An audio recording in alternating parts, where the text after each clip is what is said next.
everybody, you are watching Josh and the Variant News Source, and I'm going to take you on the first behind-the-scenes tour of some of my comic memorabilia collection and so forth, some of the cool items I've amassed over the years. I've rarely let anyone take a look at this far behind the scenes, but we're going to take a small little tour around what I call Studio J. And that's a joke. I've been here for 4 years. It's just my creative space, and I've just kind of been comfortable here. You look to my left, this should be very familiar. Almost all of the videos I've ever filmed between Sean, Neil, just myself, you've seen this couch. My cat, everyone, that is the most familiar part of all of my videos. But anyways, to get right down to it, you would think that I'm much more into the video game side of things since I tend to post way more video game videos. That's just kind of the way the cookie crumbled. But from the very get-go, I have some of the original pages. Rob Liefeld is personally one of the people I grew up with, my generation. I'm a 1986 child. That being said, Liefeld blew up in the mid-90s. I was a young 10-year-old Josh Animus picking these books off the spinner rack in your local drugstore. So they caught the eye of me, and I guess I just have an affection for them that it's carried over. So you got the original Youngblood, first Image comic ever published, the first appearance of Domino. That's actually the blue outline cover of the original art. That was actually this was displayed in comic book shops at the time of the release to advertise it, which would go on to be the second highest selling comic of all time, as you know from my comic book minute on X-Force 1. And then this is actually a Drew Struzan art. You know Drew Struzan, he did all the art for the episode 1 through 6 Star Wars posters. He did this as a commission by Kevin Smith. Lucky enough to get the poster signed by Jay and Silent Bob, Jason Mewes, Kevin Smith himself. Going forward, we have John Romita after he infamously took over the run that Steve Ditko left during the start of Spider-Man with Stan Lee in the early days. Some people debate that he ruined the character, made it more vanilla, changed the way that Steve Ditko did it. Personally, I love John Romita's version of that character, and I think that the designs that he created kind of stuck and became the main versions that we know today. Eternals speaks for itself. I'm a huge fan. We're going to get to some of my Eternals collection when we go forward and start looking at some of the books that I own. So huge fan. This is an original done of my favorite Rob Liefeld character.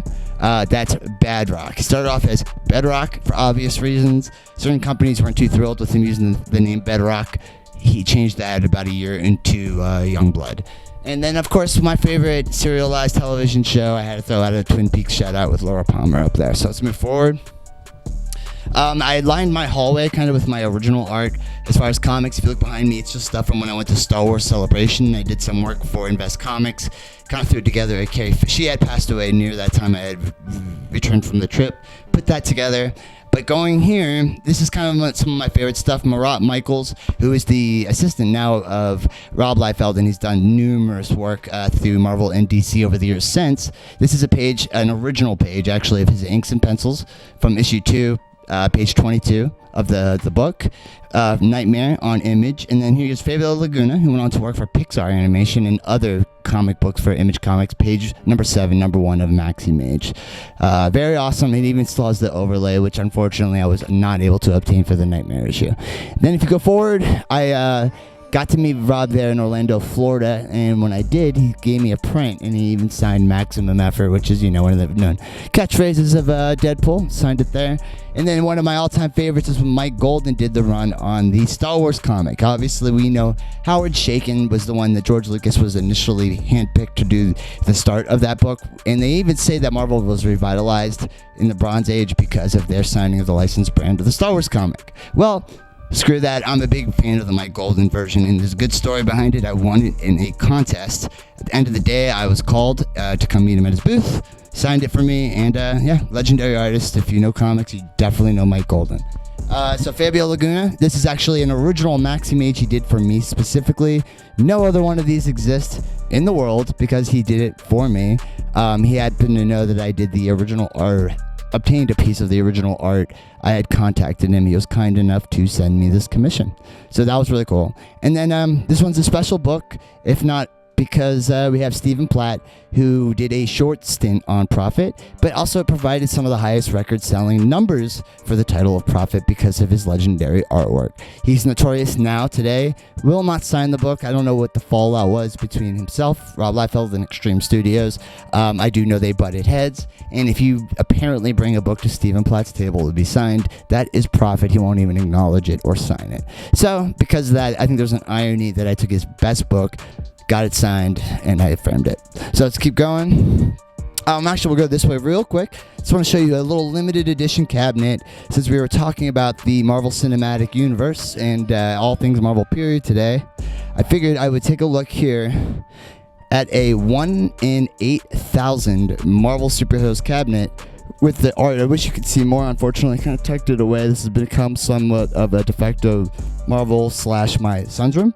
So that being said, it kind of got tucked away, but it's kind of a neat little thing, and I loved it. It came out just in time to release with the end of the MCU Infinity Saga. It was kind of a timed promotion with Arcade 1-Up, and I really dug what they did there.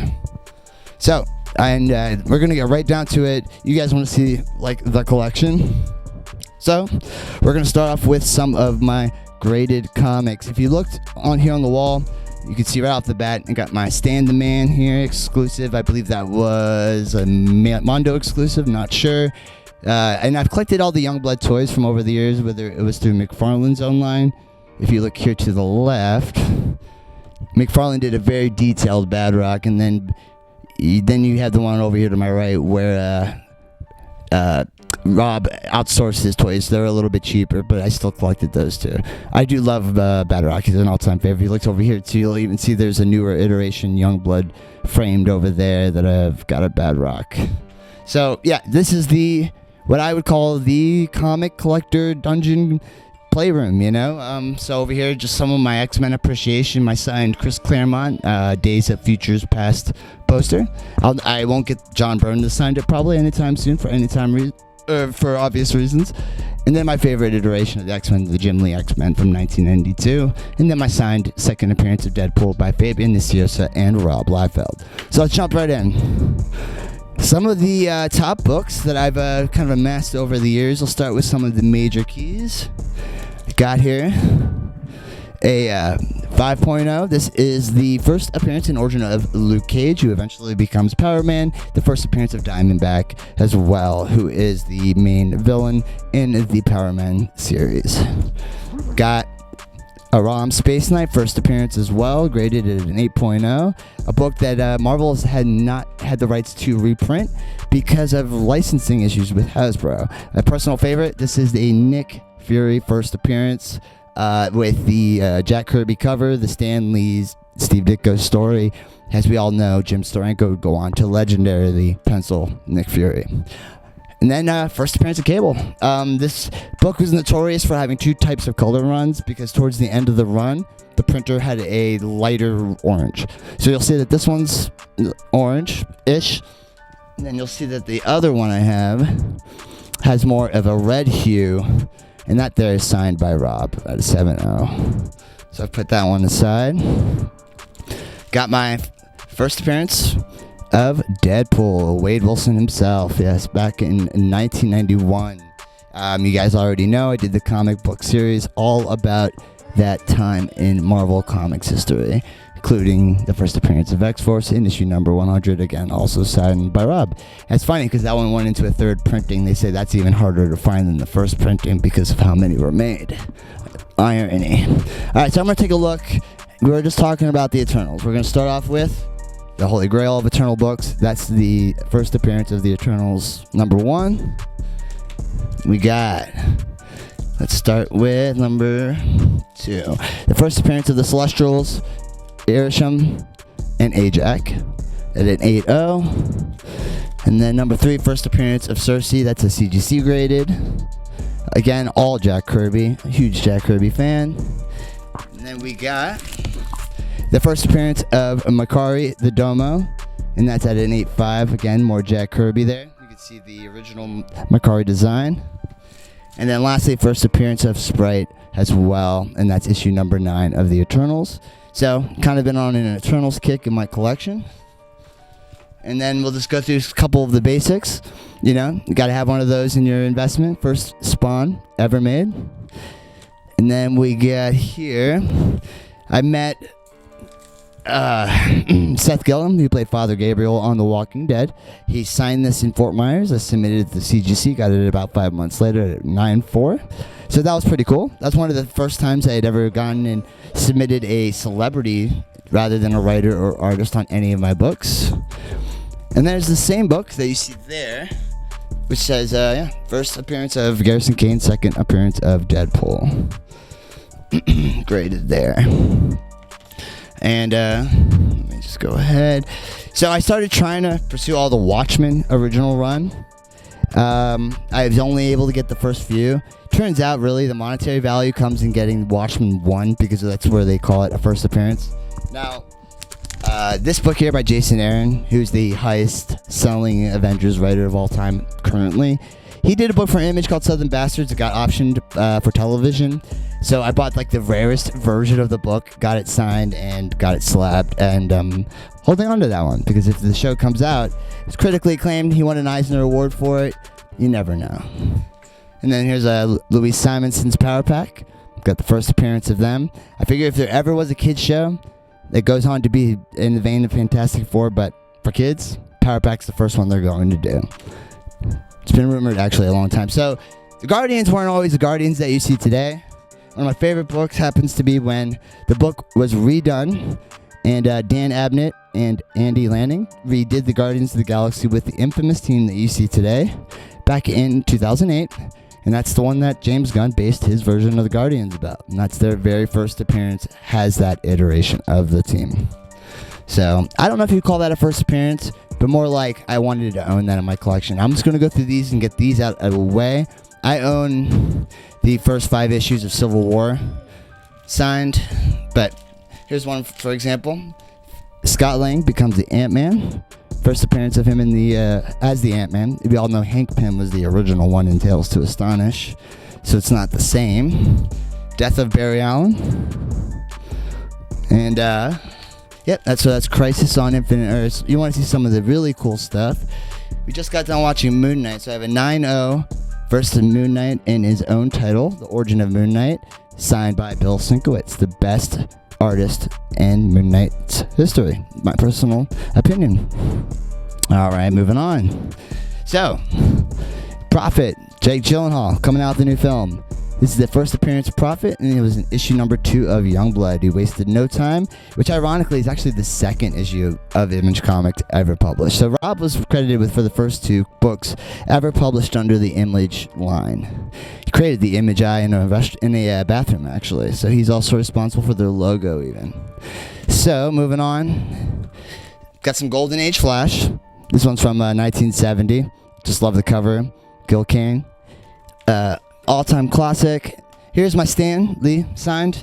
I liked it particularly because you don't get a lot of books that are actually written by Stan signed these days. You see a lot of people at conventions just signing it because Stan's the creator, president of Marvel in their heads or something of that nature. When really, you know, if you're going to get a book signed by Stan, you get signed by Stan that he did.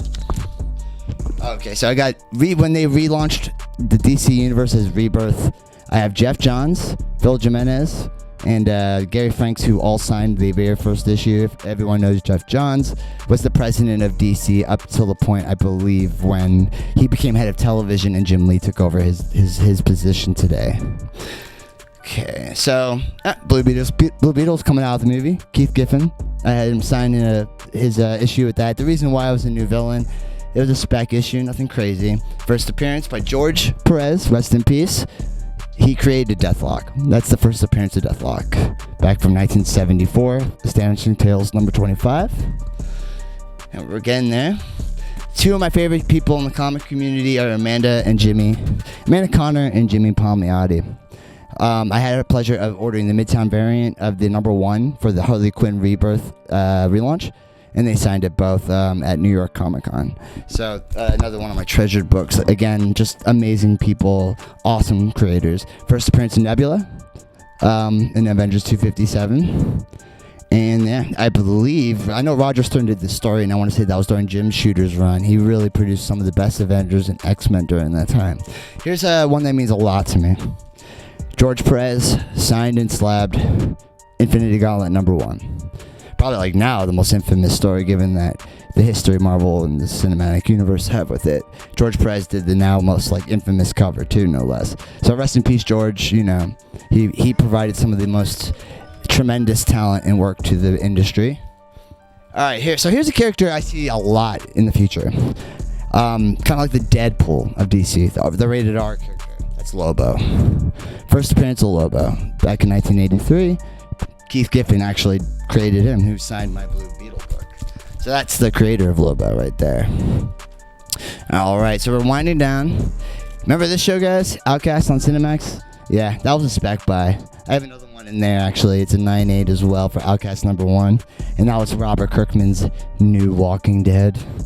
And we saw how that one went, Cinemax. Okay, so this one's pretty cool, because right when Gwen was starting to blow up, she got her first solo series. All the people who created her, as well as Scotty Young, who did the variant cover for it, signed it. So I don't have a lot of books signed by multiple people, but this one's signed by 4 artists, including the creators of Spider-Gwen, and it got graded at 9.8, which is pretty much, if you know grading, that's the highest you're going to get. So we're wrapping up here. First appearance of the Modern Suicide Squad. That would be Rick Flag, Deadshot, Enchantress, Bronze Tiger, Blockbuster, Captain Boomerang. That's what they called the Modern Suicide Squad, and it's very close to the iteration. It's kind of a mixture of this one and the John Ostrander version that they used for the James Gunn film. So that's a cool.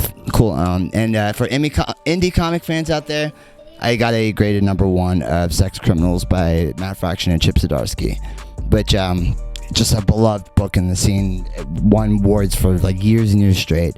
I always felt that's a good one to keep in the collection. It broke so many boundaries in the world of comics. Pushed the envelope as to adult content and books being sold in direct market. It was kind of wild. So here's another personal favorite, the very first Watchmen book ever made. Classic Alan Moore story, Dave Gibbons. Art, first appearance, Rorschach, Ozymandias, Dr. Manhattan, Six Spectre, Night Owl, and the death of the comedian. I mean, just iconic. Especially since DC brought the characters back for the Doomsday Clock story, officially making them canon characters. That really upped the value of what people perceived on the book. A little Rob Liefeld right here, X-Force #4. He did the first 12 issues, and he got him really annoyed. It was a sideways issues. Marvel never liked that. In fact, he did it 3 times. It was kind of like 3 strikes you're out. This was the first strike, and it was on X-Force 4, I'm sorry. And yeah, so that one's graded and signed by Rob. This was a spec book, because this was when the character of Norman Osborn turned into the Red Goblin. But more importantly, Alex Ross did the fucking cover. I think that's what inspired me. Dan Slott did the story. He's like a preeminent Spider-Man writer, at least of the last decade. So there was no reason why like the book shouldn't have succeeded. So I grabbed a 9.8 when it first came out. Love the art though. I'm a huge Alex Ross mark, and his like realistic approach in figures.